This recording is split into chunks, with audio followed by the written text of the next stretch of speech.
우리가 매주 설교 시간 전에 항상 은혜 받읍시다라는 말을 합니다. 이 말이 여러분 얼마나 중요한지 아시죠? 왜 교회에 옵니까? 은혜 받으러 옵니다. 교회 와서 왜 우리가 봉사를 합니까? 은혜를 받으니까 봉사를 한 겁니다. 그래서 이 모든 이 교회 활동, 신앙 활동, 우리가 살아가는 주님과의 모든 관계는 사실 은혜라고 할 수 있습니다. 은혜 받기 위해서, 은혜를 받기 때문에 이 모든 것을 하게 되는 것이죠. 제가 이번에 수요 이 특별 저녁 기도에 이제 모여서 되게 놀랐습니다. 우리 예배당이 이렇게 꽉 찬 적이 몇 번 딱 있었었는데 제가 실제적으로 뭐 부흥했다나 이럴 때 서본 적이 없어갖고 좀 되게 당황스럽기도 했어요. 근데 더 당황스러웠던 건 뭐냐면 기도를 하는데 그 성도님들의 그 간절함일까요? 갈망함 막 이런 게 느껴져서 또 한편으로는 그런 것이 참 크게 느껴졌고 또 아프게 느껴졌고 뭐 이런 생각인데요.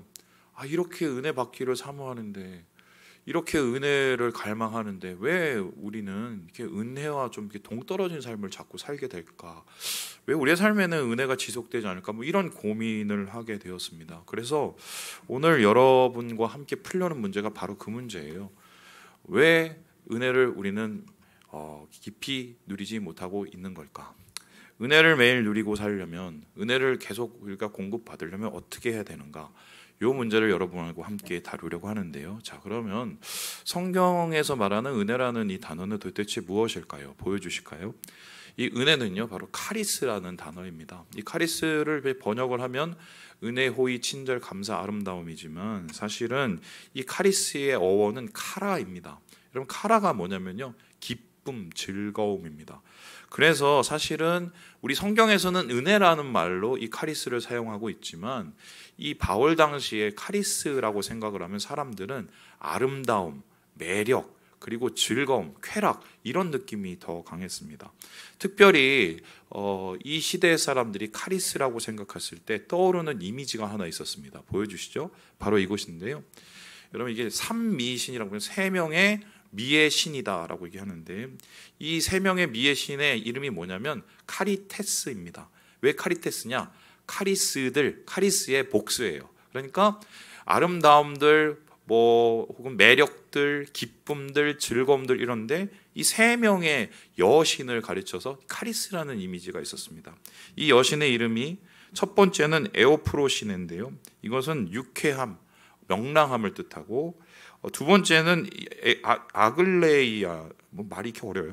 이거는 아름다움을 뜻하고요. 세 번째는 탈리아인데 이건 풍요로움을 뜻합니다. 그러면은 이 뭐 사람들이 만들어낸 이미지지만 그 당시 헬라 사람들, 그 당시 로마 사람들이 생각하는 즐거움, 기쁨, 카리스는 뭐냐? 내가 지금 뭔가 잘 되고 풍요롭고 또 막 아름다움을 내가 막 누리고 그리고 아름다운 사람들을 만나고 그리고 뭔가 유쾌하고 발랄하고 즐거운 그 자체를 의미해요. 그래서 이 그리스 로마 신화의 이 삼미신 카리테스가 보통 어디를 주무대로 활약을 하냐면 축제, 연회에서 무용하고 향연을 하면서 한마디로 사람들의 마음을 기쁘게 해주는 카리스를 이뤘다. 그 당시에 카리스에 대한 생각입니다. 그런데 세상 사람들은 이 카리스를 이렇게 단순한 쾌락적인 즐거움, 아름다움에 그치고 생각을 했다면 성경에서 이 카리스를 갖고 와서 전혀 다른 이미지를 만들어내는데요. 이에 대해서 이 카리스를 바울은 이렇게 이야기하고 있습니다. 우리 함께 10절의 말씀을 같이 한번 읽어보겠습니다. 시작. 그러나 내가 나 된 것은 하나님의 은혜로 된 것이니 내게 주신 그의 은혜가 헛되지 아니하여 내가 모든 사도보다 더 많이 수고하였으나 내가 한 것이 아니요 오직 나와 함께 하신 하나님의 은혜로라. 그러니까 이 바울이 말하는, 성경이 말하는 은혜라는 것, 카리스라는 것은 일단 삼미신이 주는 게 아니라, 카리테스가 주는 게 아니라 누가 줘요? 하나님이 주신다고 이야기를 하고 있습니다.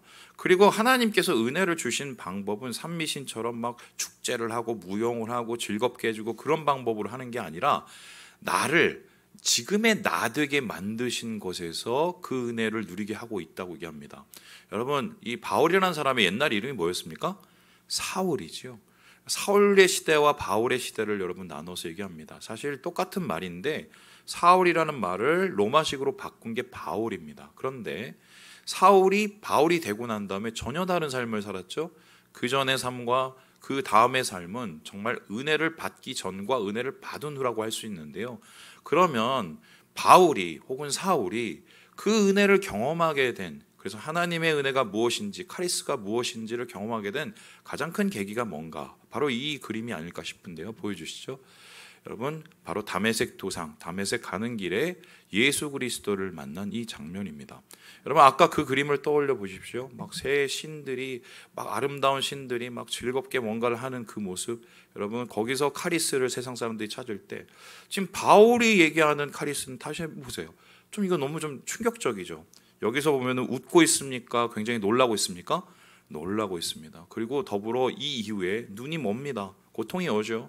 그리고 은혜를 받은 다음에 뭔가 행복한 게 지속되고 부자가 될 줄 알았는데 오히려 있던 것도 다 까먹고 오히려 복음 때문에 고난을 받는 일이 일어납니다.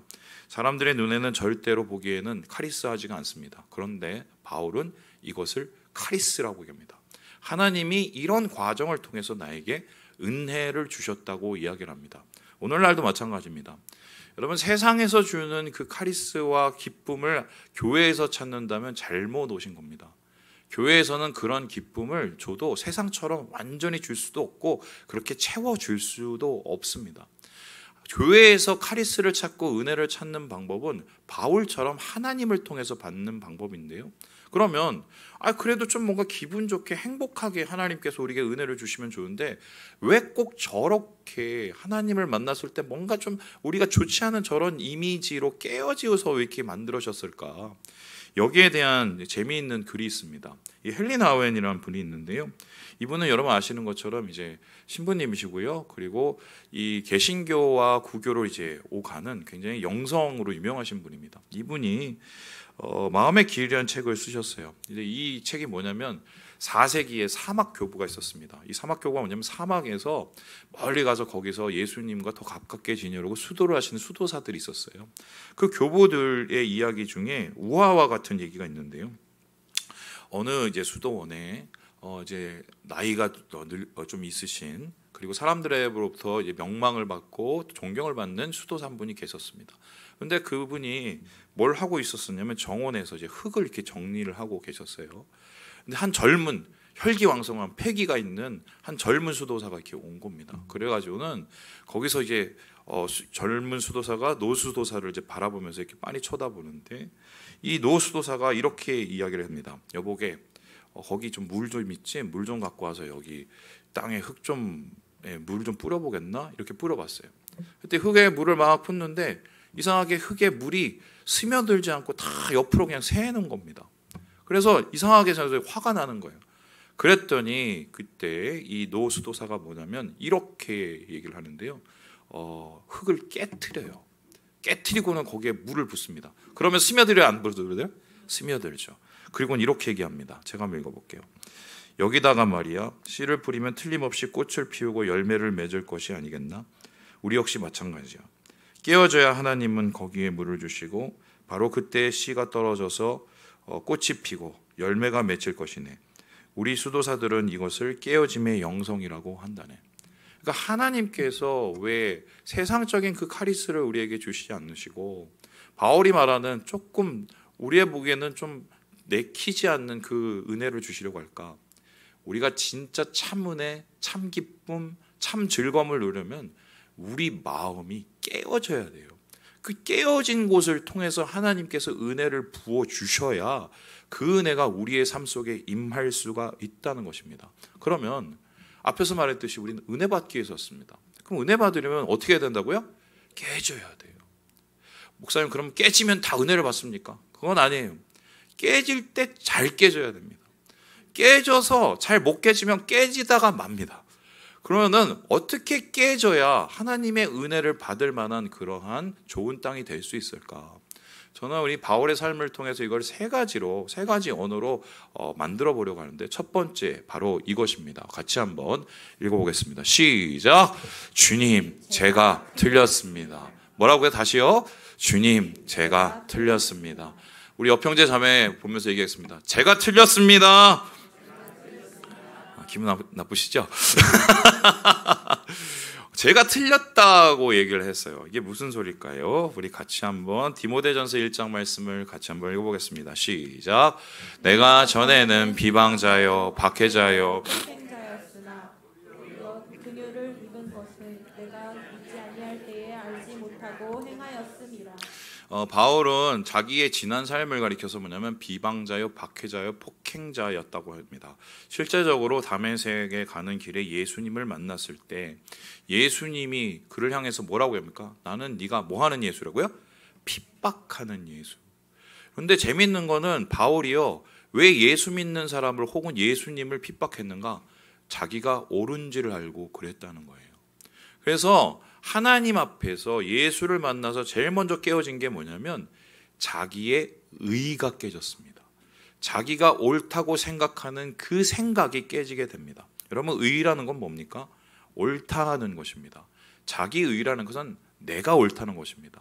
그런데 내가 옳다가 좀 더 심해지면 나만 옳다가 됩니다. 그때부터는 독선이 되죠. 나만 옳다가 더 심해지면 뭐냐면 내가 모든 옳고 그름을 판단하는 주인이 돼버립니다. 그런데 문제는 내 의와 다른 사람의 의가 부딪히기 시작하면 싸움이 일어납니다.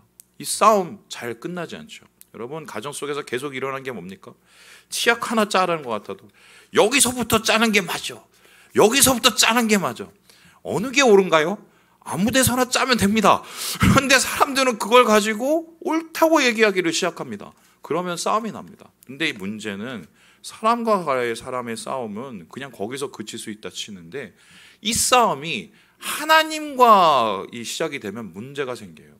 하나님의 옳음과 나의 옳음이 붙어지기 시작해서 싸워지기 시작하면 이때는 게임이 될 수가 없습니다.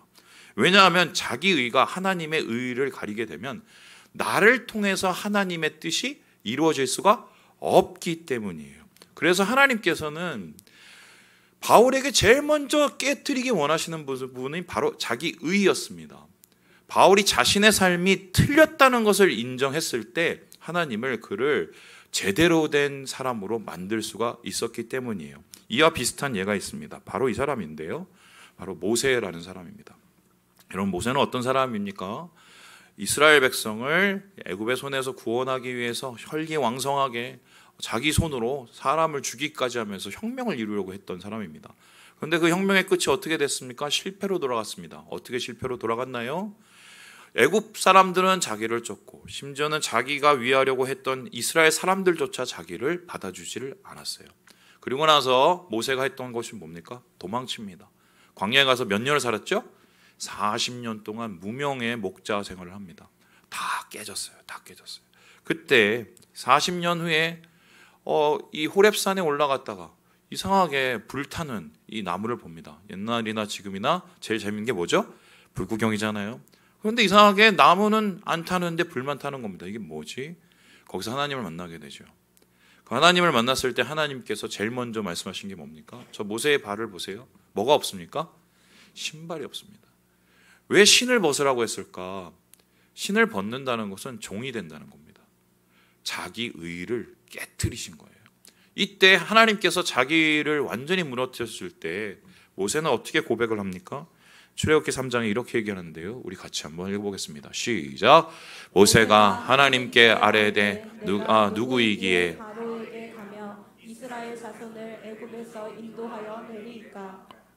한마디로 하나님, 내가 누구입니까? 저 아시잖아요. 저 했는데 안 된 사람이에요. 저 잘못된 사람이에요. 틀린 사람이에요.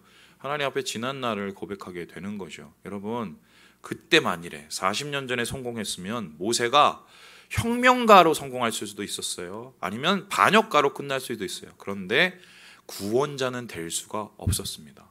하나님께서 이스라엘을 구원하시는 구원자로 삼으시게 된 계기는 그의 의가 깨지고 내가 틀렸다는 것을 인정하게 되었을 때 그런 것이 나타나게 됩니다. 제가 교회 10년 하면서 정말 별의별 분을 다 우리가 겪었습니다. 세상에는 정말 각기 각자의 삶을 사시는 분들이 많더라고요. 그런데 그중에 안타까운 분들 중에 오면 열심도 있으십니다. 되게 정말 막 봉사도 충실히 다 하십니다. 그런데 이분은 관계도 안 좋아요. 그리고 항상 어느 순간이 됐었을 때 완전히 좀 다른 모습을 보입니다. 이유가 뭐냐? 자기의가 너무 세신 거예요. 자기의가 깨지지 않으면 어떻게 되는 줄 아십니까? 맨날 고잘입니다. 자기의 노력에도 불구하고 변화되는 게 없어요. 왜요? 세상이 변하길 바라지 자기가 변하길 바라지 않기 때문입니다. 하나님의 의가 임하려면 우리의 의가 깨져야 돼요. 그래서 뭐라고 고백해야 된다고요? 주님, 제가 틀렸습니다. 이 고백을 해야 돼요.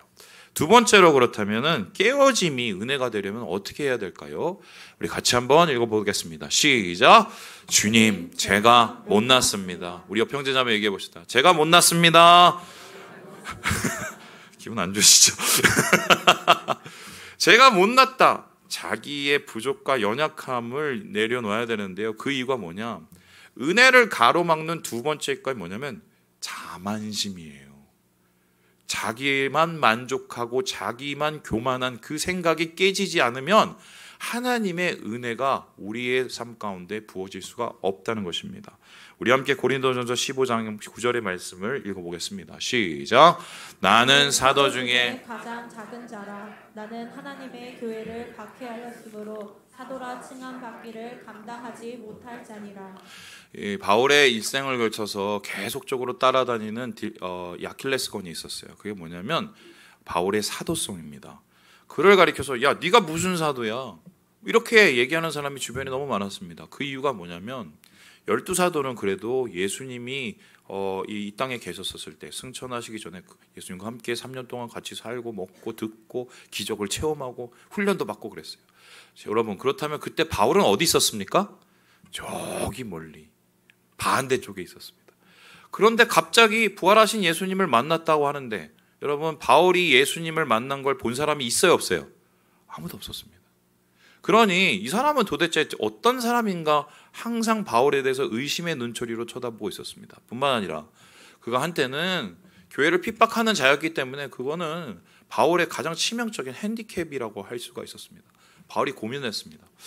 왜 야고보처럼 나도 그렇게 보여주시지, 베드로처럼 그렇게 미리 만나주시지, 왜 하필이면 맨 끝에 이렇게 만드셨을까?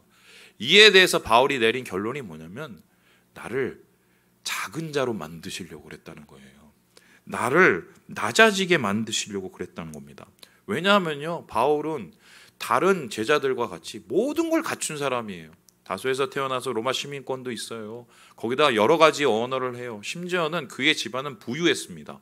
그리고 공부도 굉장히 많이 했습니다.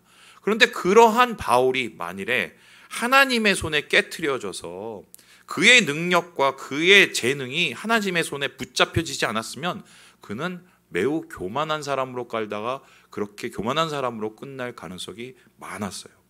그런데 하나님께서는 그를 낮추시고 그를 깨트리셔서 하나님이 사용하실 만한 그릇으로 사용하십니다. 여러분, 은혜는 어디에 있냐? 낮은 데에 있어요. 내가 부서진 그곳, 내가 할 수 없는 그곳, 내가 해도 안 되는 그곳에서 우리는 주님을 만납니다.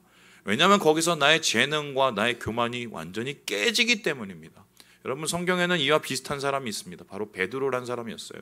베드로 어떤 사람입니까? 혈기왕성하고 예수님을 가장 옆에서 보필을 잘하고 뭐 하면 저요 제일 먼저 하면서 제일 먼저 1등을 하던 사람입니다.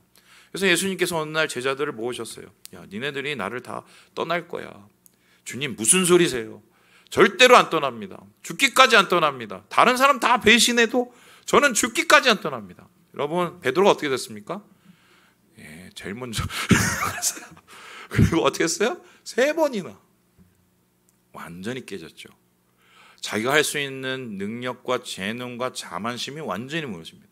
이제는 사람들 앞에서 공개적으로 망신당해서 내가 무슨 제자야 할 정도로 손가락질 받아도 아무런 얘기를 할 수가 없는 상황이었어요. 그런데 예수님께서 갈릴리에서 그를 다시 부릅니다. 그리고 물어보세요. 베드로야, 네가 나를 사랑하니? 그럼요, 사랑하지요. 또 물어보십니다. 베드로야, 네가 나를 정말 사랑하냐? 그럼요, 제가 사랑하죠. 3번째 물어봐요. 베드로야, 네가 진짜 나 사랑하니? 이게 3번 물어보면 이상한 거잖아요. 여기에 대해서 베드로가 이렇게 얘기를 합니다. 우리 같이 한번 요한복음 21장 읽어봅니다. 시작. 3번째 이르시되 요한의 아들 시몬아, 물으시니라 내가 나를 사랑하느냐 하시니 주께서 세 번째 내가 나를 사랑하느냐 하심으로 베드로가 근심하여 이르되 주님 모든 것을 아시오매 내가 주님을 사랑하는 줄을 주께서 아시나이다. 예수께서 이르시되 내 양을 먹이라. 앞에서 대답한 두 번의 대답과 세 번째 대답은 다른 부분이 딱 한 게 있어요. 주님 뭐요? 모든 것을 아시오매. 주님 아시잖아요. 제가 어떻게 했는지, 제가 어떻게 부인하고 어떻게 도망쳤고 다 아시잖아요. 제가 어떻게 깨졌는지 아시잖아요. 그래도 하나님, 주님, 제가 주님을 사랑하는 마음이 제 안에 있습니다. 이렇게 고백을 했어요. 그가 완전히 깨어진 그 자리, 자기 교만, 자기 자만이 무너진 그 자리에서 그는 주님을 다시 붙잡을 수 있어요. 결국 그렇게 회복된 베드로 어떻게 됩니까? 예수 그리스도께서 띠를 띄우시고 하나님의 권능의 사역자로 사용하시는 놀라운 은혜를 누리게 되지요. 우리도 마찬가지입니다. 하나님께서 사용하시는 사람은 어떤 사람이냐? 힘이 있는 사람, 돈이 많은 사람 아닙니다. 여러분 제가 솔직하게 해볼게요. 돈 많고 교만한 사람은 교회를 해칩니다. 힘이 많고 자만하는 사람은 교회를 나중에 어지럽혀요. 이거 제가 진짜 많이 경험했거든요. 하지만 하나님께서 사용하시고 은혜를 많이 부어주시는 분이 누구냐? 바로 하나님 앞에 겸손함으로 깨어진 심령으로 주님을 의지하는 사람입니다. 제가 이거 중국에서 경험을 했습니다. 가끔씩 얘기하죠. 중국에 제가 오늘 짜장면이 너무 먹고 싶은 거 중국에 사역했을 때 짜장면이 너무 먹고 싶은데 설마 중국에 짜장면이 있겠었습니다. 그런데 어느 시장결에 내려오니까 이 지하 반지하에 조그만 가게에 짜장면이 있는 거, 한국 짜장면. 가갖고 신기하고 가서 먹었는데 그 맛인 거예요.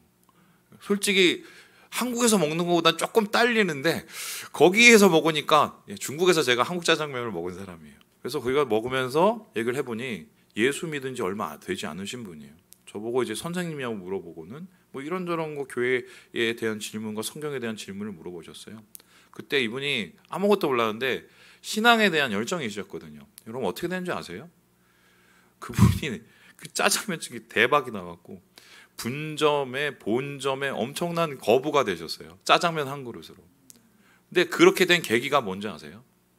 어느 날 저한테 갖고 오는 거예요. 목사님, 이거 성경에 보니까 주일 이게 성수하라고 그러는데 그러면 교회 이 가게 문 닫아야 되냐고. 그래서 그 당시에 그 연길에 목사님이 하시는 가게도 주일날 하시는 심지어 예배 드리는데도 하는 가게가 있었거든요. 원래는 닫아야 된다고 원칙적으로 이렇게 얘기를 했어요. 그랬더니 그분이 저한테 얘기했어요. 주일날 이거 닫게 되면 손해가 2-3배가 나는데 그럼 한 달에 한 번씩 내가 한번 닫아보겠다고. 닫아보시라고. 그런데 소득이 똑같은 거예요. 매출이. 그러더니 2번, 4번. 나중에 선교사님들이 부끄러워서 같이 닫았어요. 능력 많고 학식 있는 사람을 통해서 변화를 시킨 게 아니라 연약하고 부족하지만 주님을 의지하는 사람을 통해서 하나님은 은혜를 나타내시거든요. 바로 하나님께서 주시는 그 깨어짐의 은혜는 자기의 연약함을 주님 앞에 고백하는 사람이다. 자기 교만이 깨진 사람이라고 성경은 이야기하고 있습니다. 자, 그렇다면 마지막으로 주님께서 사용하시는 이 깨어짐의 은혜 어떻게 우리가 이룰 수 있을까요? 우리 같이 한번 읽어보겠습니다. 시작. 주님 제가 포기합니다.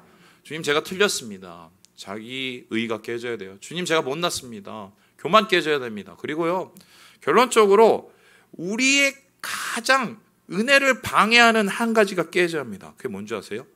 자기애예요. 나를 사랑하는 마음. 그게 깨지는 건데 그렇게 깨지기 위해서 어떻게 해요?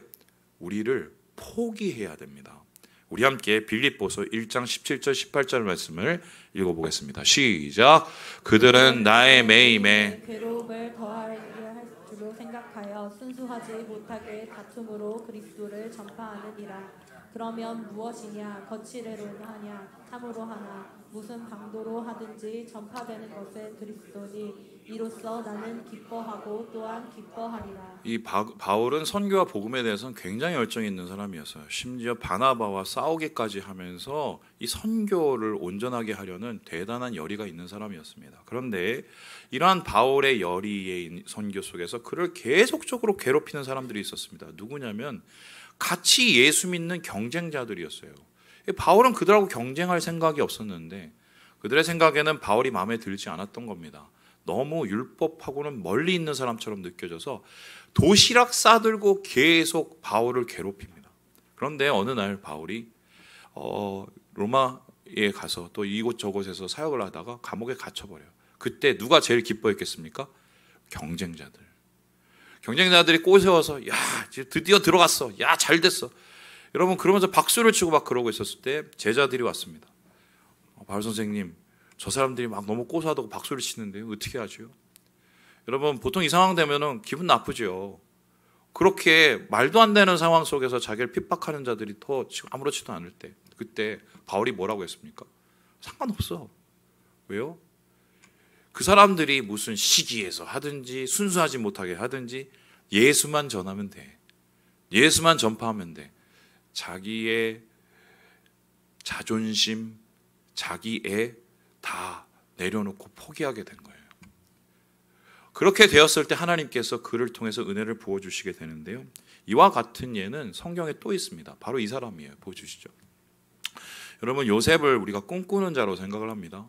그는 어떤 꿈을 꿨습니까? 한마디로 최고가 되는 꿈을 꿨어요. 가족 중에 최고, 모든 사람 중에 최고, 심지어는 아버지보다 더 최고가 되는 그 꿈을 꿨습니다. 그래서 사람들한테 얘기를 하고 미움을 받았습니다. 그런데 결국 그 꿈 때문에 나중에 형제들에게 죽임을 당하기까지 하는 그러한 이제 위기에 처하게 되죠. 그런데요, 이 요셉의 꿈은 어떻게 이루어졌는지 아세요?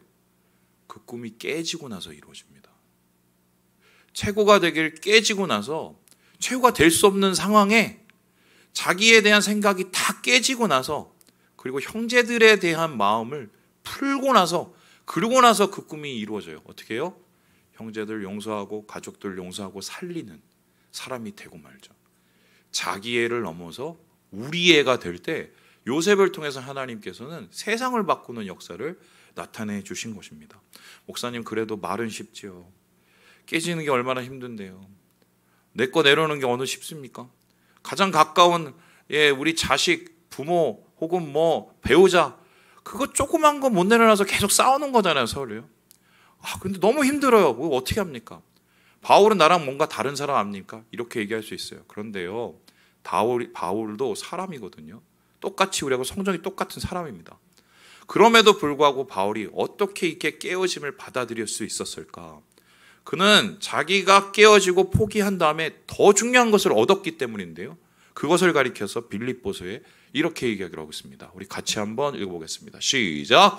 또한 모든 것을 해로 여김은 내 주 그리스도 예수를 아는 지식이 가장 고상하기 때문이라. 내가 그를 위하여 모든 것을 잃어버리고 배설물로 여김은 그리스도를 얻고 그 안에서 발견되려 함이니. 나를 잃은 것 같은데 누구를 얻었습니까?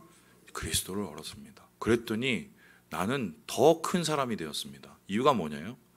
내가 나를 사랑하는 것보다 주님이 나를 사랑하시는 게 훨씬 더 크기 때문입니다.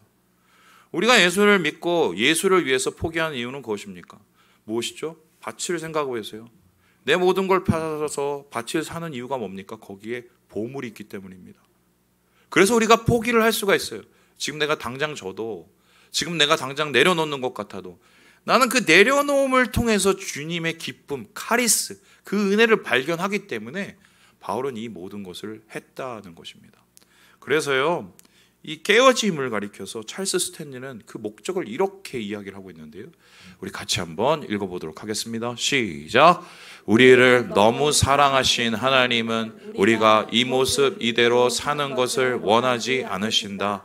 하나님은 사랑 때문에 우리가 변화되고 성장하고 영적으로 성숙해지고 영과 혼과 몸이 정리되도록 행하신다. 우리를 너무 사랑하셔서 우리와 매우 가깝고 친밀한 영적 관계를 맺기 원하신다. 깨어짐은 훨씬 더 영광스러운 새로운 시작으로 가는 길이며 과정이다. 여러분, 하나님께서 왜 우리를 깨뜨리실까? 안 깨지면 안 되냐? 그럼 우리를 안 사랑하시는 거예요. 우리를 사랑하시기 때문에 더 좋은 모습으로, 온전한 모습으로 만드시기 위해서 깨뜨리시는 겁니다. 그래야 더 큰 은혜를 받기 위해이기 때문에 깨뜨리시는 거예요. 그런데 이 깨뜨릴 때 항상 하나님께서 깨는 방법이 있어요. 뭔지 아세요? 깨뜨림의 도구가 있습니다. 깨트림의 도구는 뭐냐?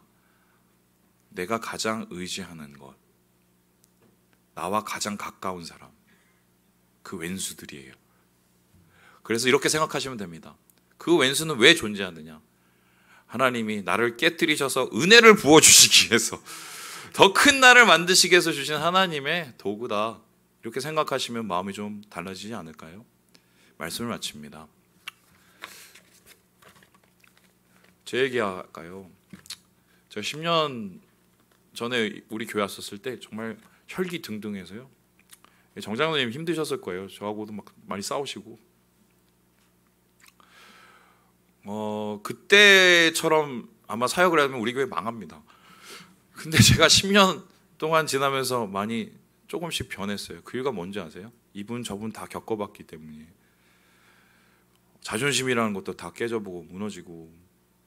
한 번은 어느 성도님 집에 찾아갔더니 저한테 그러시더라고요. 목사님 왜 이렇게 교만하세요? 이렇게 얘기하셨어요. 제 면전에서. 제가 표정 관리를 했어야 되는데 못했어요. 지금 좀 후회가 됩니다. 또 어떤 분 저한테 얘기했어요. 목사님은 왜 이렇게 성도하고 가깝지 않으세요? 이렇게 얘기하신 분도 있습니다. 제 딴엔 저는 한다고 했는데 그렇게 얘기를 했어요. 그러고 와서 이제 집에 오면은 속이 상해갖고 하나님 앞에 하나님 그 인간이 그 왼수가 막 이렇게 얘기를 합니다. 그러면 주님이 저한테 결국 나중에 물어보신 게 뭔지 아세요? 너는 왜 목회를 하니? 네 자존심은 뭐니? 물어보세요. 결국 한 가지예요. 영혼 살리는 거예요. 영혼 살리려면 자존심도 깨트릴 수 있는 거예요. 가정 살리려면 우리가 가진 그것도 포기할 수 있는 거예요. 더 큰 나, 하나님의 마음, 하나님의 은혜.